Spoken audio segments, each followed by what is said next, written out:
Hello, everyone. Welcome back to the best place for the best takes. I'm Benjamin Cure. This is the Benjamin Cure Show on a Monday in which I am so happy to be back following a great Week 18 of football. Happy New Year, everyone. I decided to take a much-needed break right after that Monday episode that was right around my 20th birthday. Decided to carry on over that good energy into the new year. Decided, you know what, let me take a few weeks off here because I knew that schedule-wise, once I looked at it, I would take some weeks off at the end of the year and then be right back in it for the most important time of the year, postseason football. So excited to talk about all of it with you guys. First, though, today is Black Monday across the NFL. For those of you who don't know what that means, although I'm sure most of you do, today is a big day in which a lot of GMs and the day in which most of the GMs that are fired over the course of the year will be fired. The day in which most of the head coaches that will be fired on this day of the year. So obviously, very competitive business, very tough business to break into. And we're going to have some sympathy for those guys.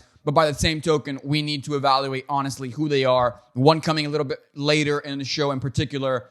Full transparency, it's 1:05 p.m. Eastern time at the time of recording this episode on Monday. I assume the Bill Belichick news will come at some point. Maybe it'll be after we're done recording. I will still talk about it. First, let's talk about Sunday Night Football. Josh Allen rallied the Buffalo Bills to win that one 21-14 in what felt like a playoff game already. I know it was Week 18, and I know Super Wildcard Weekend is not until next weekend, but that had a playoff feel to it. The Bills dominated time of possession and outgained Miami by nearly 200 yards, but Buffalo, in spite of all that, still trailed 14-7 until Deontay Hardy, their punt returner, returned a punt 96 yards to the house. That really changed the momentum early in the fourth quarter. At the end, Miami had just one last chance, but Taylor Rapp picked off two on a pass intended for Chase Claypool with just a minute and 13 seconds left. Didn't love that decision. I'll talk about that in a second. Buffalo now, talk about playoff seeding. They have now secured the number 2 seed in the AFC, and this sets up a return to Kansas City for the Miami Dolphins star Tyreek Hill as the Dolphins have to travel now to Arrowhead and fight for their playoff lives against the Kansas City Chiefs.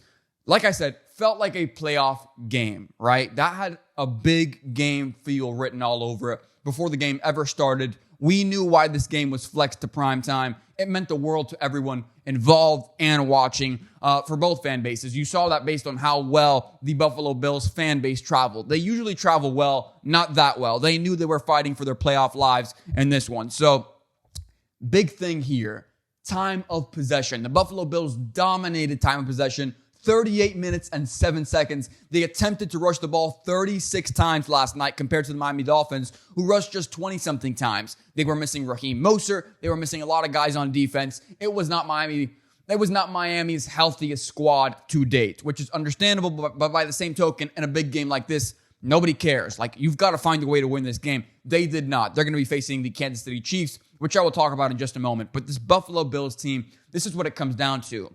Buffalo dominated time of possession, a very important category, which I always look at and I always harp on and I always tell you guys about. 128 rushing yards for Buffalo. Over half of those, 67 of those rushing yards came from Josh Allen.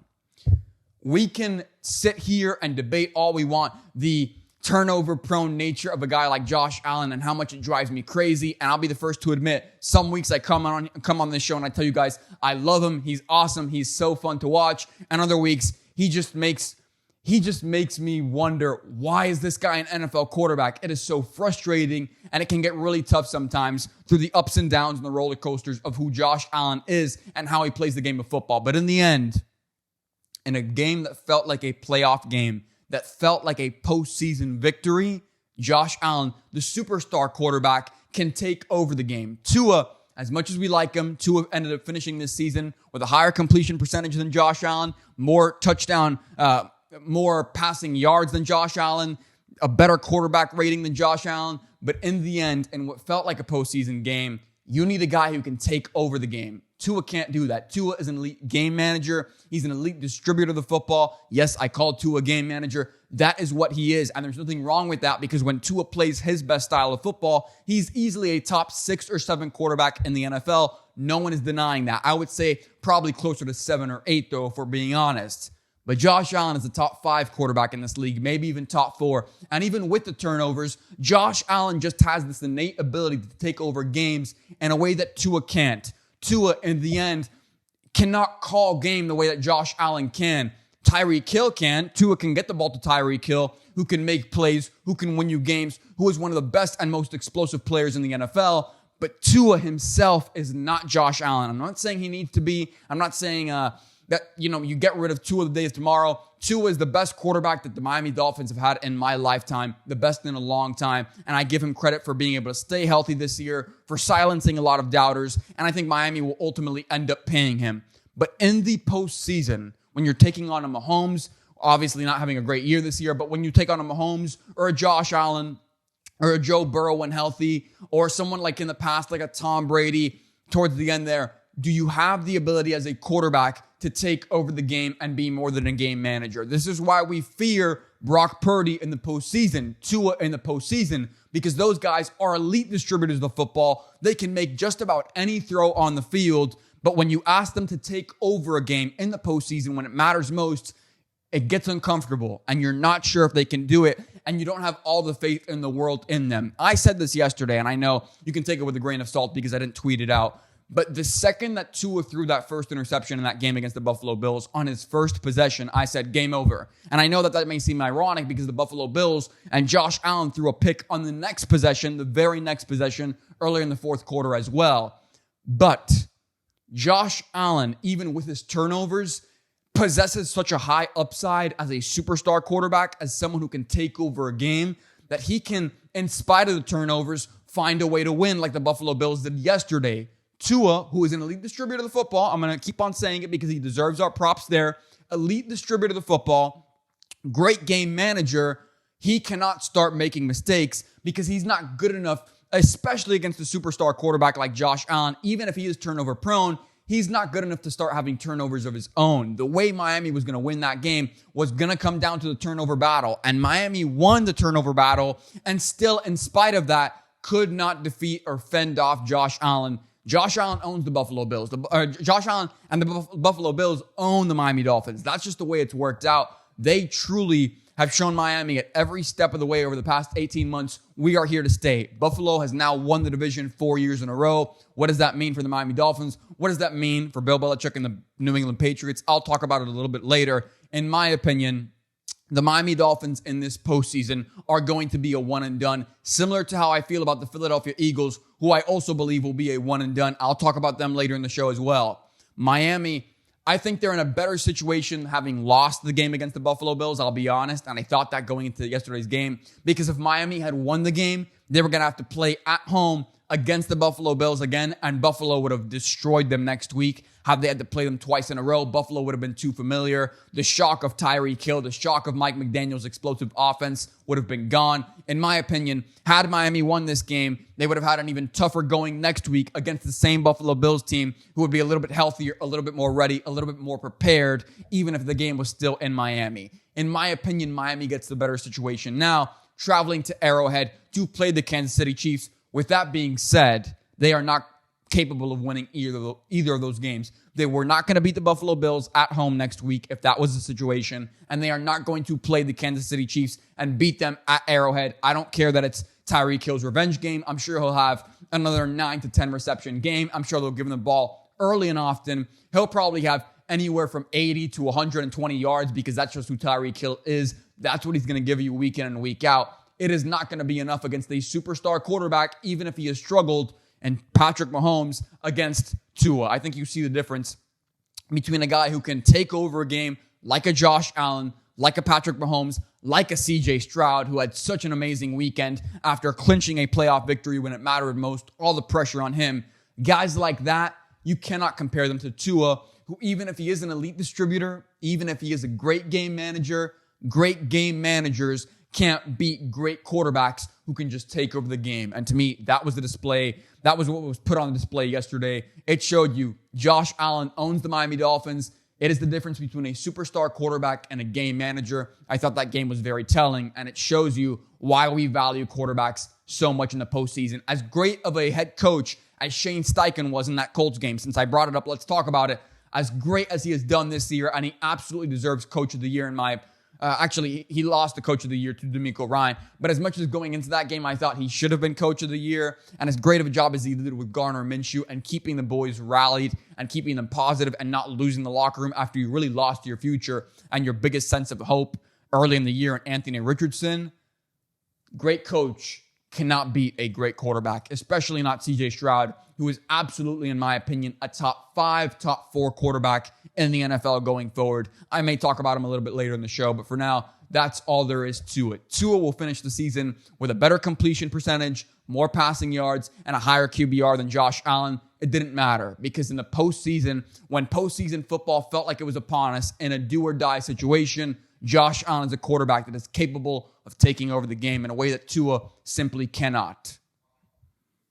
I genuinely can't believe that I'm going to talk about the Dallas Cowboys the way in which I'm going to talk about them. But over the past couple weeks, they have really solidified their position in this NFL postseason. They have just continued rolling teams. And unlike last year, this weekend, they accomplished what they set out to do. They won the NFC East. They steamrolled the Commanders and won 38-10. And that now means that they are going to earn the number 2 overall seed in the NFC. They are going to play a beatable team. The Green Bay Packers is who they're going to play. I'll break that matchup down in just a little bit. But to me, what really stands out is now for the 3rd consecutive year in a row, Mike McCarthy, 12-5 record and a playoff berth.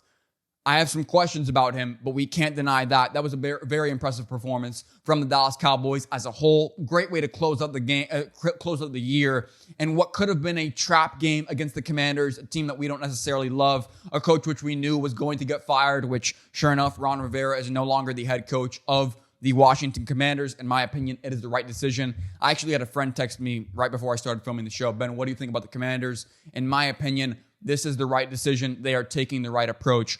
Ron Rivera, 13 seasons as a head coach in the NFL. Only 3 of those above 500, right? There's certain things that we have to acknowledge, even if a guy has a likable personality or if we feel bad for them, especially towards the end, like with a Bill Belichick or like with a Ron Rivera, the game has passed them by. And Ron Rivera, to be fair, not sure if deserve is a strong word, but I'm not sure if he was ever the right fit to be the Commanders or the Washington football team's head coach. It's been a weird series while he's been there, a weird era. I'm glad it's now over, and hopefully Washington, with a rich history, a great tradition, a lot of draft picks, a lot of cap space, can move on and turn this thing around. They have actually hired Bob Myers, the NBA Executive of the Year, twice, who is a very smart executive. They're bringing him on board in the Commanders' front office and locker room to try and revamp that team. That is an interesting approach. I like that a lot.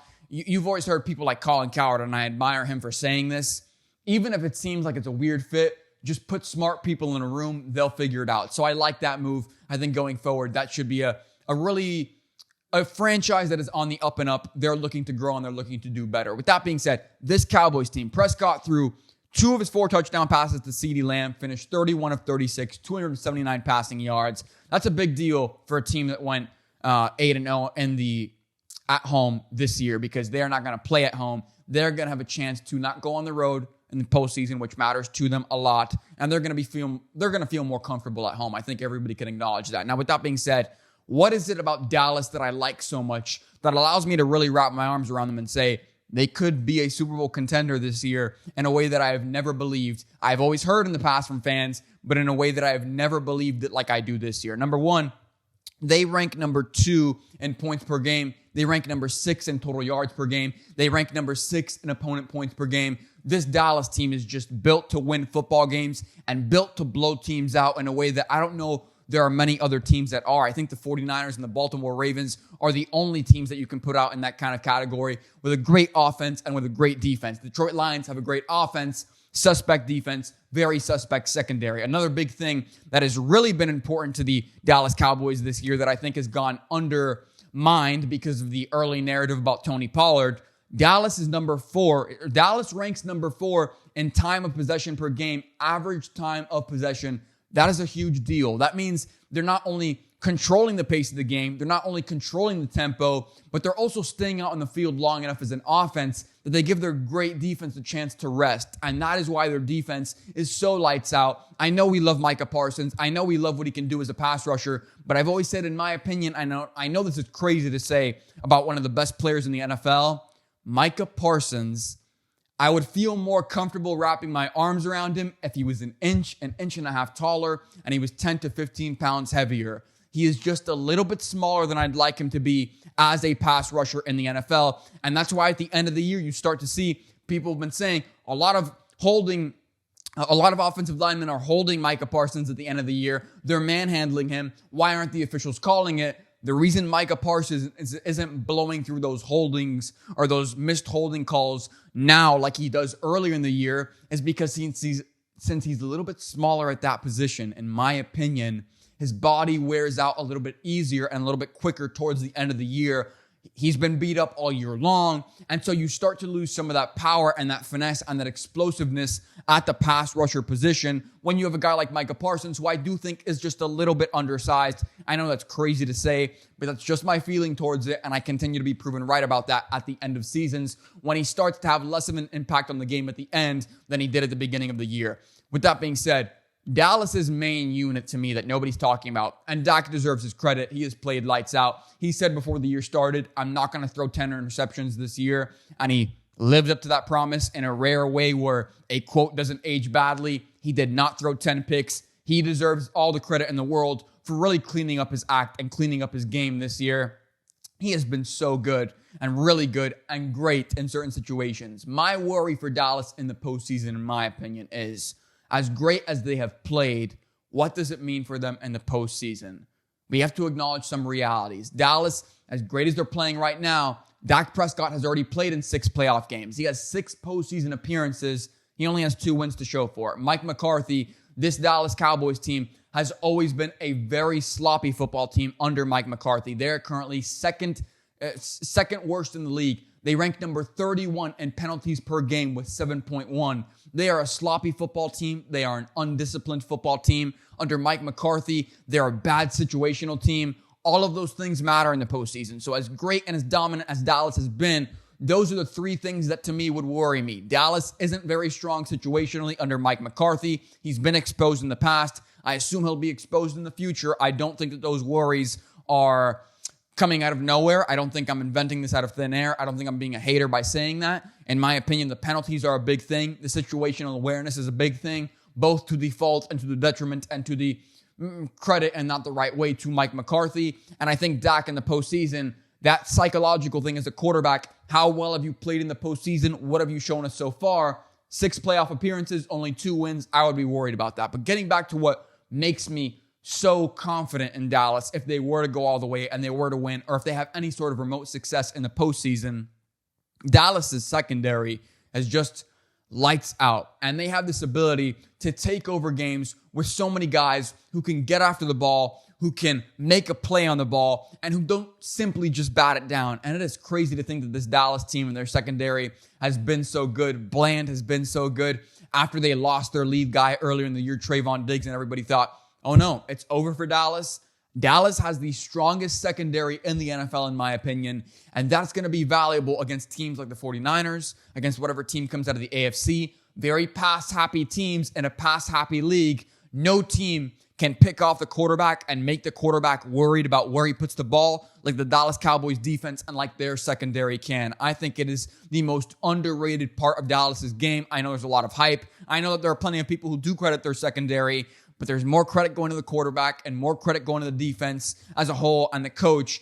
There should be more credit and more emphasis placed on that Dallas Cowboys secondary. They have been lights out all year. That is a unit that can win you a Super Bowl in a league where I think even though defenses no longer win championships, that secondary could very well win you a championship against quarterbacks like Jared Goff or like a quarterback in Brock Purdy who can put the ball in the right spots most of the time, but still can make mistakes. You cannot make mistakes against this Cowboys secondary. That is something to look out for. I do have those 3 concerns. Sloppy football, undisciplined football, kind of goes hand in hand with the situational football and Dak Prescott in the postseason. But otherwise, I am all in on this Dallas Cowboys team, and I absolutely am willing to say that they are a viable contender in the postseason. I see them beating Green Bay. In my opinion, Green Bay is just a little bit too young at this point. It's a 4:30 game, not a primetime game or anything like that, but it is the postseason, and everybody's going to be watching the Cowboys versus the Green Bay Packers. It's a big deal. In my opinion, I really like the way Jordan Love has played this year. He was one of only two quarterbacks previously in Kurt Warner and Patrick Mahomes who threw for as many yards as he did. He has had a very up and down roller coaster year, but with that being said, it's only his first year. There's a lot of promise in Green Bay with Jordan Love. One of those quarterbacks that throughout the course of the year made me frustrated, made me happy, took me on a roller coaster like he did many of you guys, but I think a strong first year from him. Very proud of how that finished up. I do think, though, that this Green Bay Packers team is a little bit too young to really make a stand against a really strong Cowboys team, the strongest of my lifetime. Full transparency, it is currently 1:30 p.m. Eastern time on the dot, now 1:31 p.m., and the news that Bill Belichick is no longer the head coach of the New England Patriots has not come out yet. There have been no rumors, no reports, no leaks, no officially confirmed stuff from Adam Schefter or Ian Rappaport either. So I just say that to say I recorded about 2 takes, each about 15 minutes long to start the show. First take, no problem. But we're at a point now where we are nearing the end of the show and I still don't have the news yet. I assume it will either come this evening, very late in the day if we hear anything, or it may get pushed back until Tuesday or Wednesday. It just feels like an icon like Bill Belichick.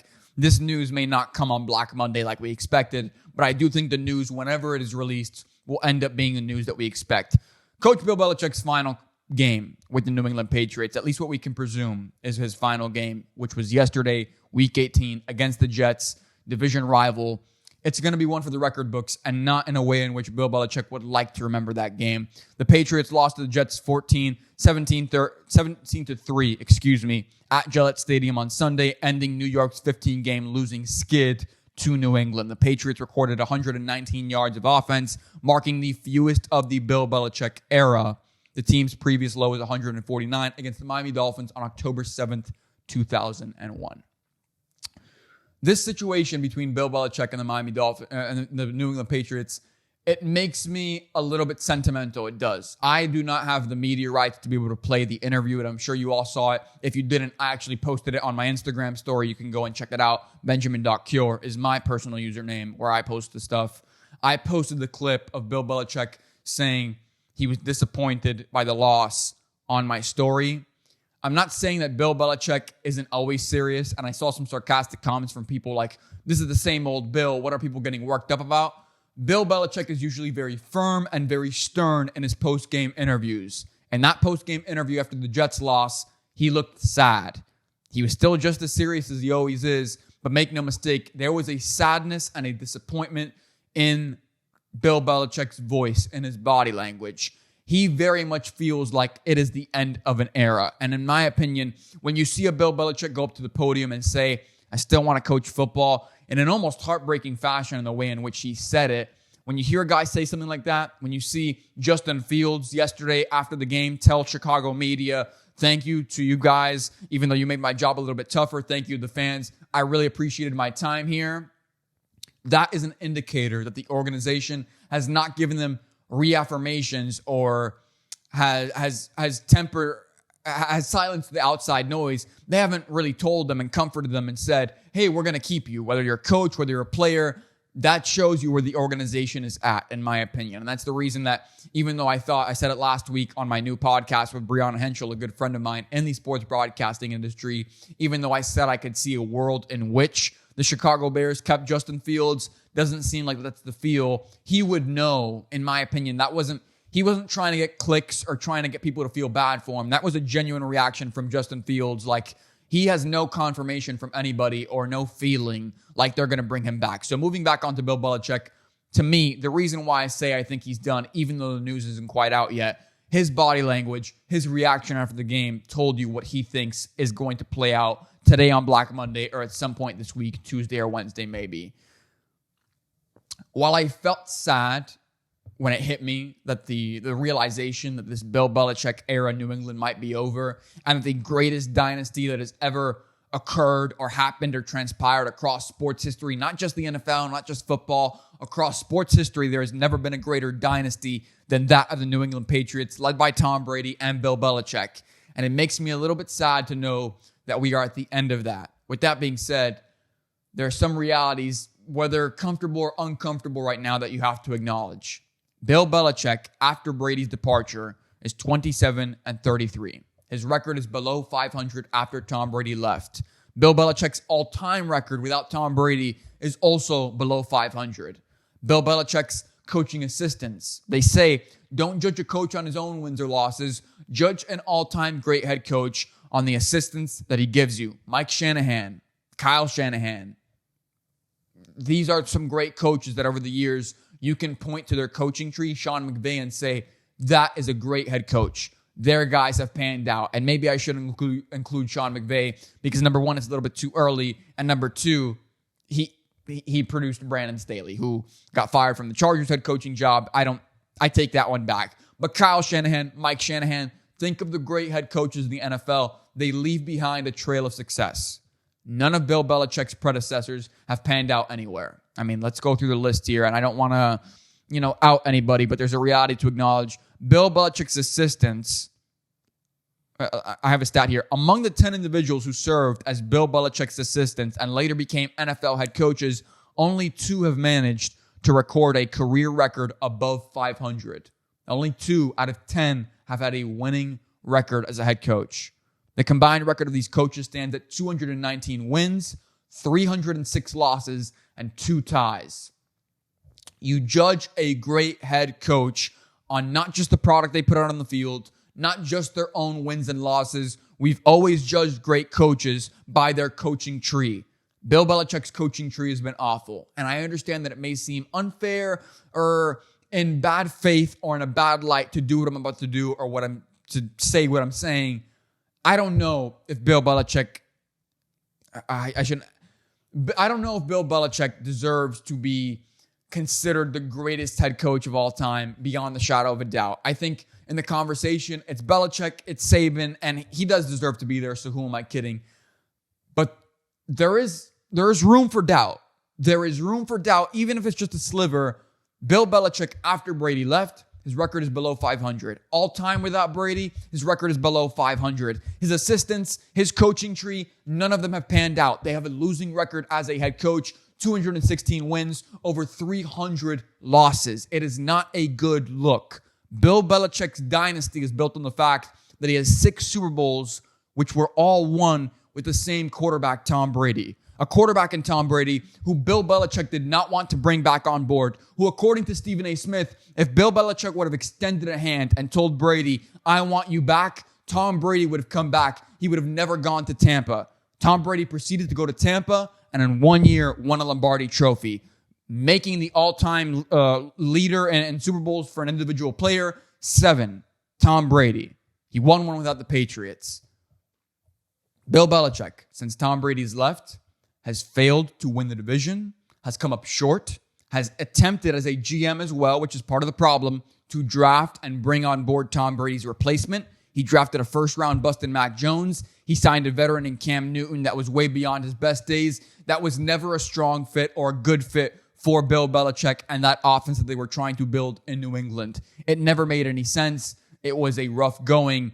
And even if you want to feel sad that it is over, because it was the greatest dynasty that has ever existed and will ever exist in sports history, the Patriots dynasty headed by Bill Belichick and Tom Brady, you have to acknowledge that Brady was a much larger piece of that puzzle than he ever got credit for. And maybe early on in the early 2000s, when defense truly could win you a championship, when hard-nosed football and a tough culture mattered, maybe Bill deserved more credit for those early ones. But as things went on, and as we saw Tom Brady play and win more than his counterparts, than the great quarterbacks like Peyton Manning and Eli Manning and Drew Brees, as we saw him win more than those guys with less around him, with way less on offense, always taking less money to support the team, even though the team never really gave him a superstar wide receiver outside of Randy Moss and great weapons over the years like Julian Edelman and Rob Gronkowski. Tom wasn't throwing to Justin Jefferson every single week for 20 years. He wasn't throwing to Tyreek Hill. He wasn't even throwing to Randy Moss for 10 years of his career. He always did more with less. And what made the Patriots dynasty and the Patriots philosophy that has never worked anywhere else, and all of the head coaches that have ever come from Bill Belichick's coaching tree have always been hated by their players universally because the culture just doesn't make any sense.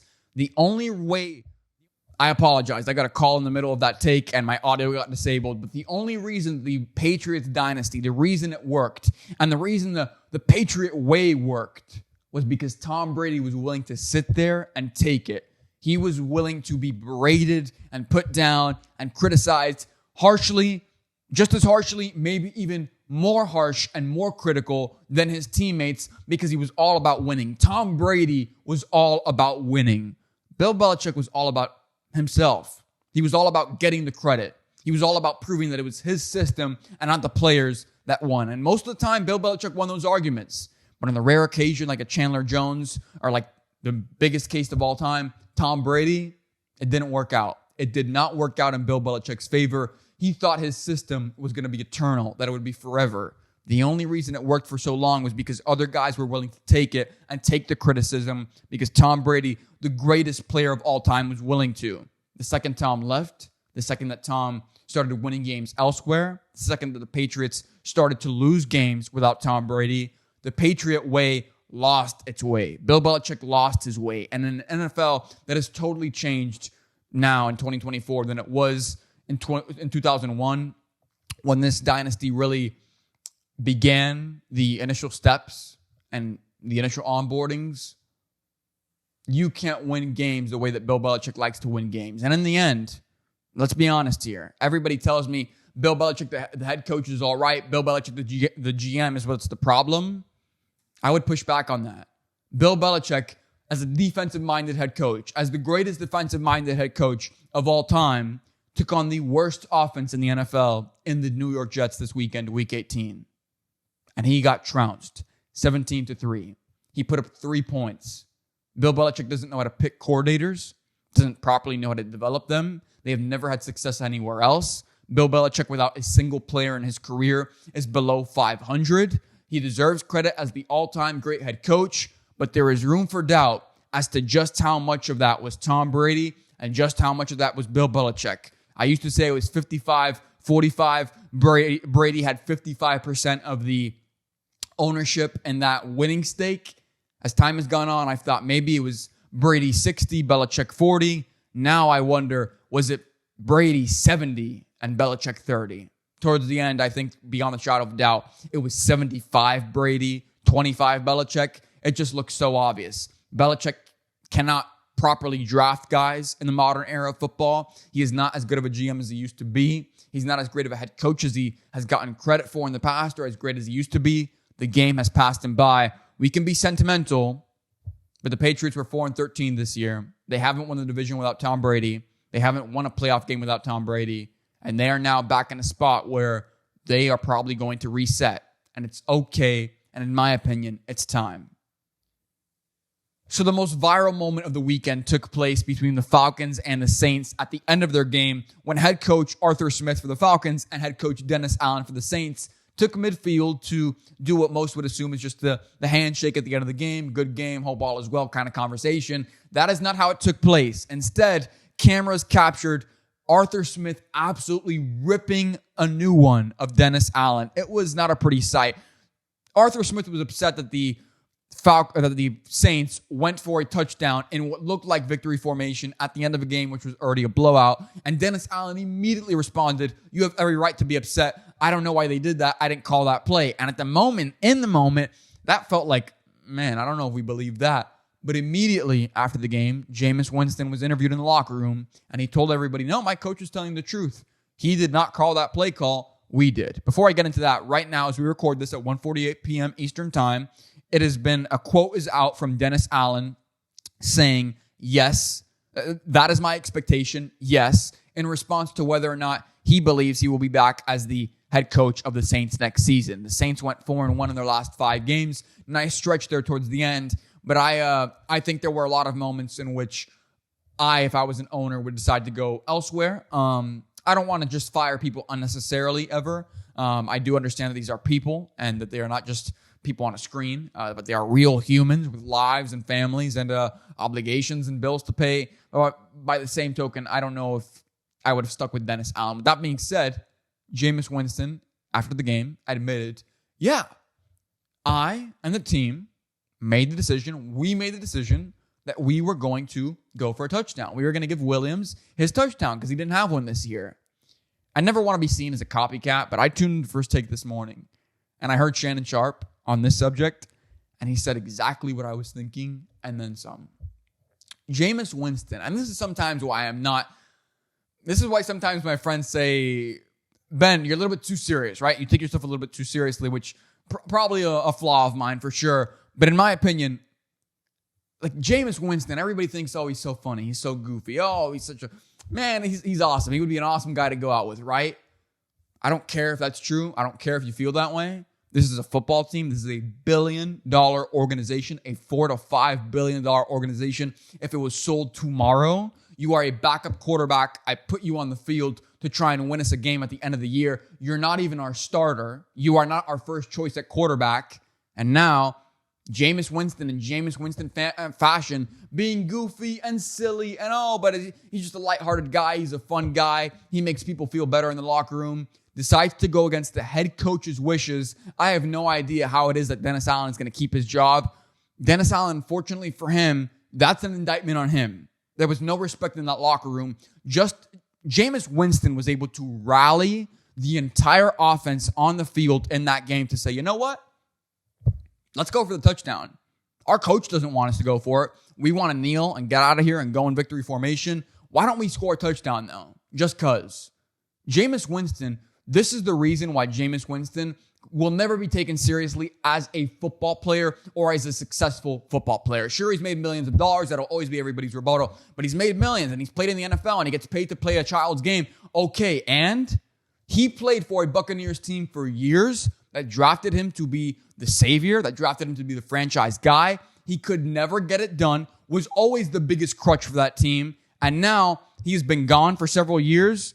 The Bucs have made the postseason every year since Jameis Winston left, with Tom Brady and now with Baker Mayfield. Jameis never could do that. Jameis could never find a way to consistently win games and not be the reason his team lost the game. There is a reason why the Saints always talked about Taysom Hill being above Jameis Winston on the quarterback depth chart in New Orleans. It is ridiculous to me that Jameis Winston still has a job in the NFL. I agree with Shannon Sharp. He should absolutely be cut. And in my opinion, I don't know why Jameis Winston, sure, he's a locker room guy, but the problem with someone like him is he can negatively influence the people on your team. He can tell guys and he can rally enough guys in the locker room. I don't want to insult anybody, but that is like watching Dumb and Dumber. Let's let Jameis Winston, a great decision maker, right? Someone who consistently has made great decisions in the NFL and life beyond the field. Let's let Jameis Winston rally our team around, to go for a touchdown and to go against the play call that our coach gave us. I don't know, man. Maybe I'm a little bit too serious. Maybe I take myself a little bit too seriously. Maybe I'm a little bit too uptight. Whatever the case may be, whatever your criticism is, I find it ridiculous that Jameis Winston decided to do what he did yesterday. There should be an example made out of him. That is not a good move. That is not a team. That's not the move of a team player. Everybody says Jameis Winston's the locker room guy. Whenever they defend him, he's the locker room guy. People get along with him. He gets along with people. That is not someone who values winning over everything else, who values team performance and team respect and progress over anything else. He likes to be the funny guy. He likes to be the class clown. He likes to have his viral moment. He's always saying and doing things that we may find funny, but at the end of the day are stupid, are childish, and should not be said or acted out by a guy who's a grown-ass man, who is in the NFL, who has had an opportunity, who has consistently, every time he has been given the opportunity, made us wonder why the hell we gave him that opportunity, whether it's the GM and the Buccaneers organization or whether it's the GM that gave a chance to him. There's a reason why Jameis Winston was the backup quarterback, and as poorly as Derek Carr played in the mid-patch of the season and down the stretch of the year, even in spite of injuries, there is a reason why Jameis Winston was not the New Orleans Saints' first choice. This is an indictment on him. It's an indictment on the head coach. Jameis Winston, genuinely, you can say, calm down, bro. I wouldn't want him on my team. I find it ridiculous. I think, call me crazy. I wouldn't want that guy on my team. Wouldn't want him in my locker room. Would not want to coach him. Would cut him immediately. That's just me. With that being said, we've got a great game tonight. A national championship football game, college football. The greatest Cinderella story of the college football season. Maybe the greatest Cinderella story of my lifetime. Michigan, Jim Harbaugh playing against the Washington Huskies, Michael Penix Jr. It's going to be a great one on ABC, on ESPN. I believe on ABC. Definitely on ESPN, though. I am going to take the Michigan Wolverines in this game. I understand that Michael Penix Jr. has proven himself to be an excellent thrower and distributor of the football. I've got a lot of faith in him. I've talked about it on my different podcast with Brianna Henschel, which is called For the Win.